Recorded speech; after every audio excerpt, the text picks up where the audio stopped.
आ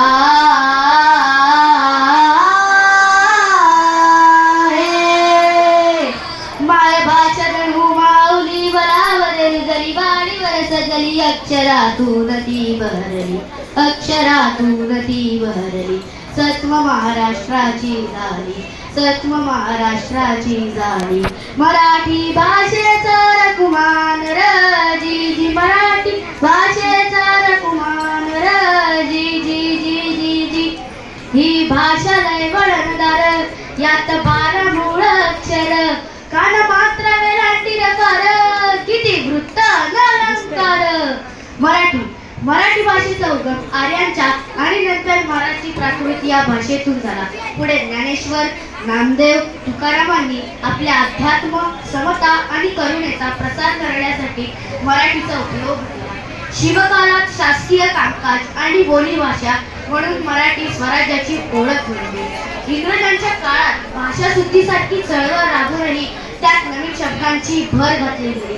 जवळजवळ 1500 वर्षांचा इतिहास जपणारी ही मराठी भाषा ही जगातील 22 अधिकृत भाषांपैकी एक आहे.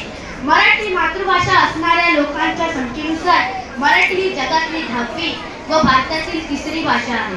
व्याकरणाच्या दृष्टीने मराठी ही समृद्ध, शिस्तबद्ध व सूक्ष्म व्यक्त करणारी भाषा आहे.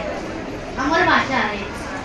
मराठी भाषेचा एक दिन कुसुमाग्रजांचा सन्मान यान माणसाची अभिमान केलं श्रीमंता मातीनं. ही श्रीमंती पैशाची नाही तर संस्कृती आणि ज्ञान मांडणाऱ्या मराठीत लिहिलेल्या साहित्याची आहे. संत साहित्यातून ओव्या आणि अभंग रचले गेले. शायरांनी पोवाडे आणि लावण्या रचल्या. शिव महाराजांच्या काळात फकरी लिहिल्या गेल्या. त्यानंतर कथा, कादंबरी, ललित लेख, निबंध, वृत्तपत्रे, नाटके याद्वारे मराठी साहित्य बहरत गेले. वाक्प्रचार म्हणी यांनी मराठीची गोडी वाढवली.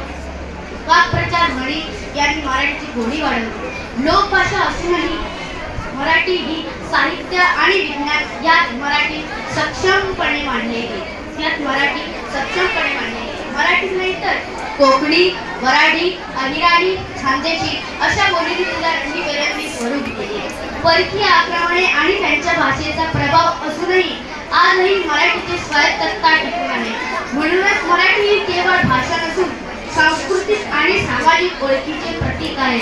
मराठी भाषेचा एक दिन कुसुमाग्रजांचा सन्मान यान माणसाची अभिमान केलं श्रीमंता मातीनं सांगतो तिचं गुणगान.